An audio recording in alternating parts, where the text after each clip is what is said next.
Hello everyone, welcome to SSC Insight. Article chapter part 1 lesson এ আমরা article কি, article এর properties কি এবং sentence গঠনে article এর significance কি সেই নিয়ে আমরা আলোচনা করেছি। এই লেসনে আমরা দেখে নেব articles এর বিভিন্ন rule. So let's start. First A indefinite articles এর usage দেখে নেব। আমরা জানি indefinite article হলো a, an. এখন আমরা জেনেছি যে আর্টিকেল শুধুমাত্র নাউনের সামনেই বসে এবং নাউনকেই ডিফাইন করে। এখন ইনডেফিনিট আর্টিকেল এ বা অ্যান এর মধ্যে কোনটা কোন সময় নাউনের সামনে বসবে সেটা আমাদের জানতে হবে। যদি নাউনের ফার্স্ট লেটার কনসোনেন্ট দিয়ে শুরু হয় তাহলে সেক্ষেত্রে এ বসবে, এবং যদি নাউনের ফার্স্ট লেটার ভাওয়েল দিয়ে শুরু হয় তাহলে কিন্তু সেক্ষেত্রে অ্যান বসবে। এখন আমরা জানি যে ইংলিশ ল্যাঙ্গুয়েজের 26টা লেটারের মধ্যে এই 5টা লেটার হচ্ছে ভাওয়েল এবং বাদবাকি সবকটা কনসোনেন্টস। সো যদি নাউনের ফার্স্ট লেটার কনসোনেন্ট দিয়ে শুরু হয় সেক্ষেত্রে নাউনের সামনে এ বসবে, যেমন a ship, A book, a girl, A boy, etcetera. Next, যদি কোনো নাউনের ফার্স্ট লেটার ভাওয়েল দিয়ে শুরু হয় কিন্তু তার প্রোনাউন্সিয়েশন যদি কনসোনেন্টের মতো হয় সেক্ষেত্রেও কিন্তু সেই নাউনের সামনে এই বসবে, যেমন আ ইউনিভার্সিটি, আ ইউরোপিয়ান। এক্ষেত্রে ইউনিভার্সিটি এবং ইউরোপিয়ান এই সমস্ত ওয়ার্ড ভাওয়েল দিয়ে শুরু হওয়া সত্ত্বেও এদের প্রোনাউন্সিয়েশন ভাওয়েলের মতো নয়, যার জন্য এদের সামনে এ বসছে। নেক্সট, যদি নাউনের ফার্স্ট লেটার ভাওয়েল দিয়ে শুরু হয় সেক্ষেত্রে কিন্তু সেই নাউনের সামনে অ্যান বসবে, যেমন an owl, an apple, an elephant, etcetera. কিন্তু যদি সেই নাউনের ফার্স্ট লেটার কনসোনেন্ট দিয়ে শুরু হওয়া সত্ত্বেও তার প্রনাউন্সিয়েশন যদি ভাওয়েলের মতো হয় সেক্ষেত্রেও কিন্তু সেই নাউনের সামনে অ্যান বসবে, যেমন an hour, an MLA, an FIR, an x-ray, an honourable person. এসব ক্ষেত্রে কি হচ্ছে, যদি আমরা hour, honourable person, an honorary post এইগুলো কনসিডার করে থাকি, তো সেক্ষেত্রে কি হচ্ছে, এই আওয়ারের এইচটা কিন্তু উজ্জ্ব থাকছে বা এইচটা মিউট থাকছে। আমরা কিন্তু এইচটা প্রোনাউন্স করছি না, আমরা আওয়ার প্রোনাউন্স করছি, যার জন্য এটা প্রোনাউন্সিয়েশন ভাওয়েলের মতো হচ্ছে, এই জন্যই এর সামনে অ্যান বসছে। Similarly an hour, an x-ray, an LLB student, an SP, an MP, এগুলো সবই প্রোনাউন্সিয়েশন ফার্স্ট প্রোনাউন্সিয়েশনটা ভাওয়েলের মতো হওয়ার জন্য এদের সামনে অ্যান বসছে। নেক্সট রুল হচ্ছে, যখন কোনো পার্সন বা অবজেক্টকে আমরা ফার্স্ট টাইমের জন্য মেনশন করে থাকি, অথবা যদি আমরা কোনো পার্টিকুলার থিং বা অবজেক্টকে বা পার্সনকে ইন্ডিকেট না করি, তো সেই ক্ষেত্রেও কিন্তু আমরা ইনডেফিনিট আর্টিকেল ইউজ করে থাকি, যেমন গিভ মি আ ড্রেস। এখানে আমি কোনো পার্টিকুলার ড্রেসের কথা বলিনি, this dress can be any one. So তার জন্য আমরা এখানে ইনডেফিনিট আর্টিকেল ইউজ করেছি। শি গট আ বুক, সে কোন বইটা পেয়েছে আমার সেটা জানা নেই বা সেই সম্পর্কে কিছু বলা হয়নি, সে যে কোনো একটা বই পেতে পারে, তো তার জন্য আমরা ইনডেফিনিট আর্টিকেল এ ইউজ করেছি। যদি স্পিকারের কাছে যার সম্পর্কে কথা বলছি সে যদি স্পিকারের কাছে নোন না হয়ে থাকে, তো সেই ক্ষেত্রে কি হবে, সেক্ষেত্রেও কিন্তু ইনডেফিনিট আর্টিকেলই বসবে, যেমন a person came to my door yesterday.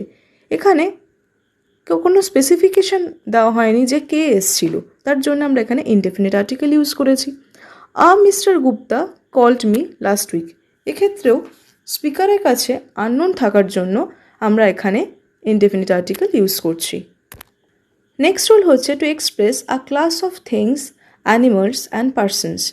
কোনো পার্টিকুলার ক্লাসিফিকেশনের একটা পার্টিকুলার কোয়ালিটিকে যখন আমরা এক্সপ্রেস করি তখন কিন্তু সেই ইন্ডিভিজুয়ালসের সামনে আমরা আর্টিকেল ইনডেফিনিট আর্টিকেলই ইউজ করে থাকি, যেমন a dog is a faithful pet, a tiger is a ferocious animal, a rose is a beautiful flower. এক্ষেত্রে কি হচ্ছে যে এই পার্টিকুলার ক্লাসিফিকেশনের জন্য এই পার্টিকুলার কোয়ালিটিটা ফিক্সড। আমরা যে কোনো ইন্ডিভিজুয়াল, এই ক্লাসিফিকেশনের যে কোনো ইন্ডিভিজুয়ালের মধ্যে কিন্তু আমরা এই নেচার বা এই কোয়ালিটিটা দেখতে পাবো, যার জন্য আমরা ইনডেফিনিট আর্টিকেল এ দিয়ে ইউজ করছি। নেক্সট রুল হচ্ছে কোনো প্রপার নাউনের সামনে যদি আমি ইনডেফিনিট আর্টিকেল ইউজ করি তাহলে কিন্তু সেটা কমন নাউনে কনভার্ট হয়ে যাবে। এখন প্রপার নাউন কি না, প্রপার নাউন যে কোনো particular name, things or it can be place etcetera, এগুলো হচ্ছে প্রপার নাউন। যেমন দিল্লি, ইন্ডিয়া, এগুলো হচ্ছে প্রপার নাউন। আর কমন নাউন হচ্ছে বয়, গার্ল, ম্যান এটসেট্রা, এগুলো হচ্ছে কমন নাউন। এবার যদি এক্সাম্পলের থ্রুতে দেখি যে হি is a Narendra Modi in our group, এখানে নরেন্দ্র মোদি প্রপার নাউন। এবার তার সামনে আমি যেই ইনডেফিনিট আর্টিকেল ইউজ করলাম তো এটা একটা কমন নাউনে কনভার্ট হয়ে গেল। এখানে কেন এভাবে বলা হচ্ছে যে এর মেবি যা কোয়ালিটিটা আছে সেই কোয়ালিটিটা নরেন্দ্র মোদির কোয়ালিটির সাথে মিল আছে বা কিছু সিমিলারিটিস আছে। Maybe he is a very good orator, or সে হয়তো খুব ভালো, তার লিডারশিপ আছে সেই গ্রুপে, তার জন্য তাকে নরেন্দ্র মোদির সাথে কম্পেয়ার করা হচ্ছে। She is a Sherlock Holmes in our neighbourhood, এখানে এর কোয়ালিটি শার্লক হোমসের সাথে সিমিলারিটি থাকার জন্য এভাবে ইনডেফিনিট আর্টিকেলের থ্রুতে এর কোয়ালিটি ডিফাইন করা হচ্ছে। কিন্তু এই সেমভাবেই যদি কোনো প্রপার নাউনের সাথে প্রপার নাউনের কম্প্যারিজন করা হয় তো সেক্ষেত্রে কিন্তু আমরা ডেফিনিট আর্টিকেল দা ইউজ করব। যেমন যদি বলি Kalidas is the Shakespeare of India, এখানে একজন শেক্সপিয়ারও একজন রিনাউন্ড পারসন, কালিদাসও renowned person, Kalidas is not a common noun. এবার কালিদাসকে শেক্সপিয়ারের সাথে কম্পেয়ার করা হচ্ছে এবং এই কম্প্যারিজনের জন্য যেহেতু দুজনেই খুব ফেমাস পার্সোনালিটি তার জন্য আমরা দা ইউজ করছি। যদি এখানে কোনো হি, শি বা সীমা, দীপক এরকম কেউ থাকতো তাহলে সেক্ষেত্রে কিন্তু আমরা আ ইউজ করতাম, কেননা তারা কোনো রিনাউন্ড পার্সোনালিটি নয়। তো এইভাবেই আমরা কম্পেয়ার করছি in case of proper noun যে Kalidas is the Shakespeare of India, Surdas is the Milton of India. Next is expressions for price of quantity, that is in kg, liter, dozen, pound, ton, etc. এসবের ক্ষেত্রে আমরা কিন্তু indefinite article use করে থাকি। অর্থাৎ আমি যদি জিজ্ঞাসা করি যে কোনো পার্টিকুলার কোয়ান্টিটি কত দামে বিক্রি হচ্ছে, কত প্রাইসে বিক্রি হচ্ছে, ইন কেস অফ প্রাইস আমাদের কাছে কোয়ান্টিটিটা জানা আছে, কিন্তু সেই কোয়ান্টিটি কত দামে বিক্রি হচ্ছে সেটা যদি আমরা জানতে চাই তো সেক্ষেত্রে কিন্তু আমরা ইনডেফিনিট আর্টিকেল ইউজ করবো। যেমন a dozen eggs costs ₹30, how much is a kilo of mangoes, এখানে আমরা জিজ্ঞাসা করছি যে 1 কিলো আমের দাম কত। আমার অলরেডি ইউনিট অফ মেজারমেন্টস জানা আছে, আমি জিজ্ঞাসা করছি খালি এই ইউনিট অফ মেজারমেন্টসের প্রাইস কত। কিন্তু যখনই আমরা প্রাইসের বদলে যদি ইউনিট অফ মেজারমেন্টস ইউজ করে থাকি, ইউনিট অফ মেজারমেন্টস আস্ক করে থাকি, যে আমরা জানি না কোনো জিনিস কোন ইউনিটে বিক্রি হচ্ছে বা at what quantities a product is available, আমি যদি জিজ্ঞাসা করি যে একটা পার্টিকুলার জিনিস এটা ডজনে বিক্রি হয় না কিলোতে বিক্রি হয়, এক্ষেত্রে কিন্তু আমরা প্রাইস কত সেটা জিজ্ঞাসা করছি না, আমরা জিজ্ঞাসা করছি যে কোন কোয়ান্টিটিসে বিক্রি হয় বা কোন ইউনিটে বিক্রি হয়। তো সেক্ষেত্রে কিন্তু আমরা ডেফিনিট আর্টিকেল ইউজ করব। যেমন যদি বলি do you sell it by the kilo or by the dozen, do you sell it by the pound, cloth is sold by the metre, এখানে আমি জিজ্ঞাসা করিনি যে কত দাম, আমি এখানে জিজ্ঞাসা করছি কিসে বিক্রি করা হয়। So in case of price আমরা ইনডেফিনিট আর্টিকেল ইউজ করব, আর in case of unit of measurements আমরা কিন্তু ডেফিনিট আর্টিকেল ইউজ করব। নেক্সট হচ্ছে weekend form of preposition in, যদি বলি take this medicine twice in day or 2 times in day, আর যদি বলি take this medicine twice a day, দুটোর মানে কিন্তু সেমই, আমাকে কোনো মেডিসিন দিনে 2 বার নিতে বলা হচ্ছে। তো it can be 2 times in day or 2 times a day. He earns 50,000 rupees a month, or I can say he earns 50,000 rupees in month. দুটোর মানেই সেম, কিন্তু এখানে উইকেন্ড ফর্ম অফ প্রিপোজিশনকে আমরা ইনডেফিনিট আর্টিকেল এ দিয়ে substitute করে ফেলতে পারি। So জিনিসটাকে এভাবে রিপ্রেজেন্ট করা হচ্ছে যে হি earns 50,000 rupees a month. Next হচ্ছে কোনো এক্সক্লেমেটরি সেন্টেন্সে সিঙ্গুলার কাউন্টেবল নাউনের সামনে যদি হোয়াট, হাউ এরকম কিছু ইউজ করে থাকি তাহলে সেক্ষেত্রে আমরা ইনডেফিনিট আর্টিকেল ইউজ করতে পারি। যেমন হোয়াট আ বিউটিফুল হাউস, এখানে হাউস সিঙ্গুলার কাউন্টেবল নাউন, তো তার সামনে আমরা ইনডেফিনিট আর্টিকেল ইউজ করতে পারি। এটা কিন্তু এক্সক্লেমেটরি সেন্টেন্সের ক্ষেত্রে, not in case of interrogative sentence. How fine a day. Next rule হচ্ছে before a verb which is used as a noun. যেমন let's go for a walk. Walk কিন্তু ভার্বও হয়, নাউনও হয়। If I say I walk everyday morning, so I walk everyday morning বললে I walk, এখানে walk কিন্তু অ্যাজ আ ভার্ব হিসেবে ইউজ হচ্ছে। কিন্তু যেই আমি এখানে let's go for a walk, যেই আমি সামনে ইনডেফিনিট আর্টিকেল ইউজ করছি, তার জন্য এই ওয়াক কিন্তু নাউনে কনভার্ট হচ্ছে, বা নাউনের জন্যই আমরা ইনডেফিনিট আর্টিকেলটা ইউজ করছি। এভাবে আমরা কোনো ভার্বের সামনে যদি ইনডেফিনিট আর্টিকেল নিয়ে চলে আসি তাহলে কিন্তু সেটা অ্যাজ আ নাউন হিসেবে ইউজ হবে সেন্টেন্সে। যেমন have a test of this special dish. এখানে টেস্ট কিন্তু ভার্ব হিসেবে ইউজ হয়, কিন্তু এর জন্য এখানে টেস্ট নাউন হিসেবে ইউজ হচ্ছে। I am going for a rest. Before the words representing numbers like 1,000, a billion, a pound, a dozen, এই সমস্ত ওয়ার্ড যেগুলো নাম্বার রিপ্রেজেন্ট করছে তার সামনে কিন্তু ইনডেফিনিট আর্টিকেল বসবে। যেমন আমি যদি বলি 1,000 years, সো এর সামনে কিন্তু ইনডেফিনিট আর্টিকেল বসবে।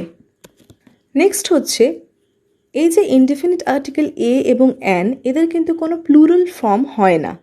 যদি আমরা এদের প্লুরাল ফর্ম পেতে চাই তাহলে এর ইকুইভ্যালেন্সে আমরা ইউজ করতে পারি সাম অর এনি। তাহলে some or any is the equivalent plural form of or an. আমরা বলবো এটা বুক হবে, এ বুক অ্যান অ্যাপেল। আর এরই যদি ইকুইভ্যালেন্ট প্লুরাল ফর্ম আমার দরকার হয় তাহলে আমরা বলবো some books or any books, or some apple or any apples. Next হচ্ছে কিছু পার্টিকুলার অ্যাডভার্বস আছে যার রিগার্ডিংয়ে ইনডেফিনিট আর্টিকেলের পজিশনগুলো আমাদের নোট করা দরকার। সেই স্পেশাল অ্যাডভার্বসগুলো হলো rather, very, much, quite, so, too, such, as, etcetera. যদি বলি he is such a nice person that everyone admires him, he is such a nice person. She is too weak a student to pass. She is so weak a student that she cannot pass. It is quite an interesting topic. It is rather a good step. এখানে আমরা দেখতে পাচ্ছি যে এই অ্যাডভার্বগুলোর সাথে সাথেই কিন্তু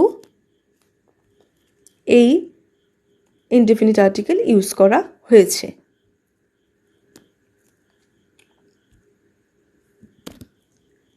next হচ্ছে সবথেকে ইম্পর্ট্যান্ট রুল। এই রুলসের রিগার্ডিংয়ে অনেক কোয়েশ্চেন্স আছে এবং সেই কোয়েশ্চেন্সগুলো যথেষ্ট কনফিউজিংও হয়। সেটা হচ্ছে this two adjectives little and few, এদের সামনে যদি আমরা ডেফিনিট বা ইনডেফিনিট আর্টিকেলস ইউজ করে থাকি সেগুলো এক একটার ক্ষেত্রে এক এক রকমের মিনিং হয় এবং সেটা আমরা দেখে নেব। এই অ্যাডজেক্টিভস লাইক লিটল ফিউ এর অ্যাকচুয়াল মানে হচ্ছে এটা কিছু, সাম, এটাকে ইন্ডিকেট করে। আর লিটল আমরা কখন ইউজ করব? In case of countable noun. যদি বলি water, give me a little water, তো সেক্ষেত্রে কিন্তু ওয়াটার তো আনকাউন্টেবল, তার জন্য আমরা লিটল ইউজ করব। আর যদি সেটা কাউন্টেবল হয় সেক্ষেত্রে কিন্তু আমরা ফিউ ইউজ করবো। যেমন ফিউ বুকস কাউন্টেবল, তার জন্য আমরা ফিউ ইউজ করব। এবার আমরা এক্সাম্পলসের থ্রুতে জিনিসটা বুঝে নেব। ফার্স্টে হচ্ছে I have little money to buy this dress, please give a little sugar, I have spent the little money that I had. এখানে ফার্স্ট সেন্টেন্সে দেখলাম শুধু লিটল, এর সামনে কিন্তু কোনো আর্টিকেলই নেই। সেকেন্ড সেন্টেন্সে দেখছি লিটলের সামনে ইনডেফিনিট আর্টিকেল আছে, অ্যান্ড লাস্ট সেন্টেন্সে দেখছি আমরা ডেফিনিট আর্টিকেল আছে। এই তিনটে অপশনসের জন্য তিনটে ডিফারেন্ট মানে দাঁড়াবে। সো আমাদের তিনটে অপশন হচ্ছে little, a little, the little in case of uncountable noun, আর যদি বলি in case of countable noun সেক্ষেত্রে হবে few, a few, the few. So কখন আমরা লিটল ইউজ করব, অর্থাৎ তার সামনে কোনো আর্টিকেলসই থাকবে না। যদি বলি I have little money to buy this dress, this is in negative sense. That means I have hardly any money to buy this dress, মানে আমার কাছে সেরকম কোনো টাকাই নেই, বা যতটা টাকা আছে সেটা সম্পূর্ণরূপেই একেবারেই সাফিসিয়েন্ট নয়, সেটা দিয়ে আমি কোনোভাবেই এই ড্রেসটা কিনতে পারবো না। It is in totally negative sense. এই ক্ষেত্রে কিন্তু আমরা কোনো আর্টিকেলই ইউজ করব না। নেক্সট হচ্ছে please give a little sugar. A little sugar মানে হচ্ছে এটা হচ্ছে একটা মাঝামাঝি কেস, মানে কিছুটা আছে কিন্তু ইনসাফিসিয়েন্ট। যতটা আছে ততটা দিয়ে সম্পূর্ণ কাজ চলবে না, কিন্তু কোনো রকমের কাজ চলে যাবে। আমার পুরো চাহিদাটা কিন্তু মিটবে না, কিন্তু কোনো রকমভাবে আমি সেটাকে মানিয়ে নিতে পারবো। সেই ক্ষেত্রে আমার সামনে ইনডেফিনিট আর্টিকেল বসবে। আর যদি আমি বলি I have spent the little money I had, মানে আমার কাছে যা ছিল আমি সবটাই দিয়ে দিয়েছি। হোয়াট এভার লেফট, যতটুকু টাকা আমার কাছে ছিল আমি ততটুকু টাকা খরচা করে ফেলেছি। সেই ক্ষেত্রে কিন্তু আমরা দ্য লিটল বা ডেফিনিট আর্টিকেল ইউজ করব। যদি ইন কেস অফ আমি কাউন্টেবল নাউন দেখি সেক্ষেত্রে there are few boys in the class, মানে প্রায় কোনো ছেলে ক্লাসে ছিল না। It is in totally negative sense. যদি বলি I met a few boys in the class, মানে আমি কিছু খুবই কম সংখ্যক, ইনসাফিসিয়েন্ট সংখ্যক, মানে যদি কোনো ক্লাসে যতজন স্টুডেন্টস আছে তার মধ্যে আমি যদি ধরি 30 to 50% স্টুডেন্ট থাকে, তো সেটা অবভিয়াসলি ইনসাফিসিয়েন্ট। তো সেই ক্ষেত্রে আমরা a few indefinite article use করব। আর যদি লাস্ট বলি যে the few boys that I met in class war unable to answer correctly, মানে যতজন ছেলে ছিল প্রত্যেকেই আনসার ইনকারেক্ট দিয়েছে। দ্য ফিউ বয়েজ মানে যতজন ছিল, যতজন সেই ক্লাসে ছিল প্রত্যেককেই ইন্ডিকেট করা হচ্ছে। সো তাহলে লিটল অর ফিউ এটা নেগেটিভ সেন্টেন্সে ইউজ হয়, a little in case of insufficient সেন্সে, and the little is whatever quantity is left. This is very important with respect to examinations. আমাদের প্রত্যেকটা পরীক্ষাতে এই রকমের little, a little, the little or few, a few, the few থেকে question এসে থাকেই। So that's all for today. Next লেসনে আমরা ডেফিনিট আর্টিকেলের ইউজেজ দেখব। That's all. Thank you.